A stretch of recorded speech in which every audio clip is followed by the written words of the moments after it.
নমস্কার বন্ধুরা, SR royal ফুডে আপনাদের সকলকে স্বাগত। আজকে আমি বানাতে চলেছি শাপলা দিয়ে ইলিশ মাছের একটা রেসিপি। তো তার জন্য দেখুন, আমি এখানে বড় একটি শাপলা নিয়েছি, সেটা একটু লম্বা লম্বা টুকরো করে ছুলেও নিয়েছি।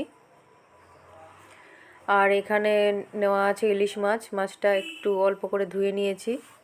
এবার মাছের মধ্যে একটু লবণ হলুদ মাখিয়ে দিচ্ছি। রেসিপিটা হয়তো অনেক মানুষকেই আগেকার দিনের কথা একটু মনে করিয়ে দেবে, কারণ আগেকার দিনে মা ঠাকুমারা এভাবেই হয়তো ইলিশ মাছ অনেকেই রান্না করে খেয়ে দেখেছেন। তো আমি একটু চেষ্টা করলাম সেইভাবেই রান্না করতে। জানি না লাস্ট অবধি কেমন হবে, তো আপনারা অবশ্যই একটু কমেন্ট করে লাস্ট অবধি ভিডিওটা দেখে বলবেন কেমন হয়েছে। তো আমি ওভেনে কড়াই বসিয়ে দিয়েছি। এখানে আমি জিরের গুঁড়ো নিয়েছি আর কাঁচা লঙ্কা নিয়েছি। কড়াইতে দিয়ে দিচ্ছি সর্ষের তেল। তেলটা একটু ভালো করে গরম হতে দেব। তেলটা ভালো করে গরম হয়ে গেলে এর মধ্যে আমি এবার মাছের টুকরোগুলো দিয়ে দিচ্ছি।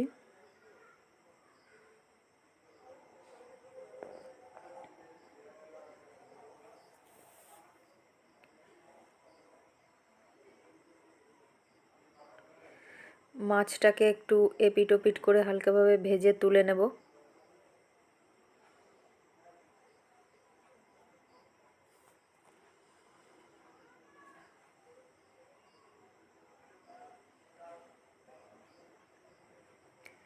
এবার মাছ ভাজার ওই তেলের মধ্যেই আমি দিয়ে দেব গোটা জিরে ফোড়নে।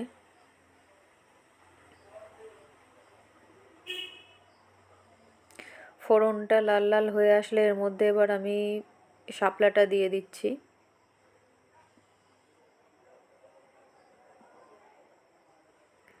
শাপলাগুলো দিয়ে হালকাভাবে একটু নেড়ে চেড়ে নেব ফোড়নের সাথে।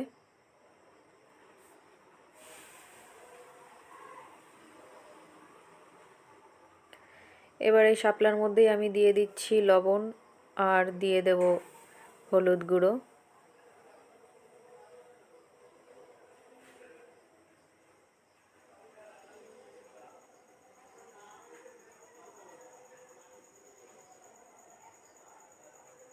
আবার একটু নাড়িয়ে চাড়িয়ে নিচ্ছি লবণ হলুদ গুঁড়োর সাথে।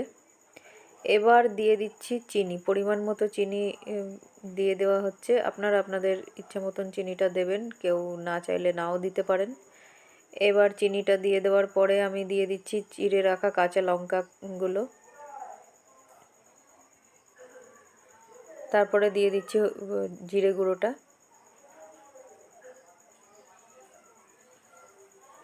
এবার সব কিছু একসাথে নিয়ে খুব ভালো করে নাড়িয়ে চাড়িয়ে নিচ্ছি। শাপলাটা হালকা করে এভাবে ভাজা ভাজা করে নেব।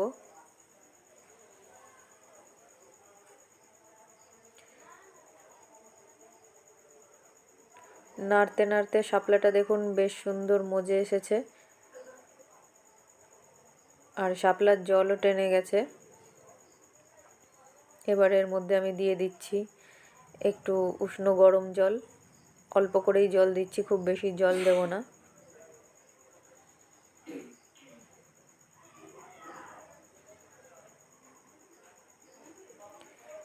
এবার ঝোলটা ভালো করে ফুটে আসলে এর মধ্যে আমি ভেজে রেখে দেওয়া মাছগুলো দিয়ে দিচ্ছি উপর থেকে।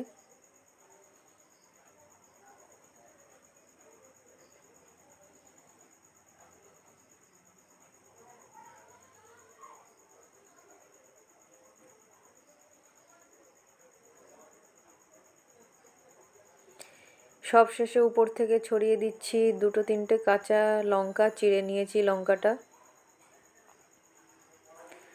এবার আমি গ্যাস ওভেনটা বন্ধ করে দেবো আর ঝোলটা নামিয়ে নেব।